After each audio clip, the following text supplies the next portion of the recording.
Please. Share. Magandang oras po sa inyong lahat mga kapatid. Ang ating content ngayon sa ating channel na ibabahagi ko sa inyo ngayon ay kung paano nga ba magrehistro or mag-registered sa user center ng Jisoo Screen Reader, at kung bago ka pa lamang po sa aming munting YouTube channel, ay maaring pakisuportahan ito sa pamamagitan ng sumusunod, like, share, comment, and subscribe.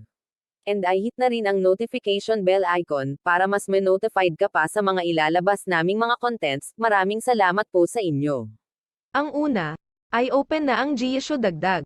At pagkatapos, ay mag-scroll hanggang sa marinig nyo na ang user center, ay double tap na ang user center kapag nabasa or narinig na nyo sa screen reader nyo ang word or salita na user center.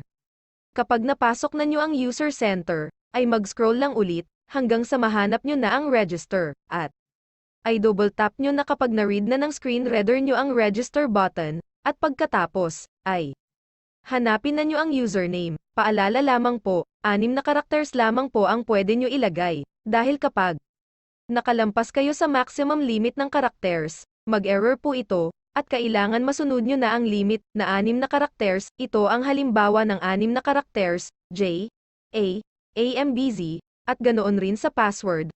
6 na characters ang kinakailangan. Ito ang halimbawa, Z, Z, Z, M, B, P.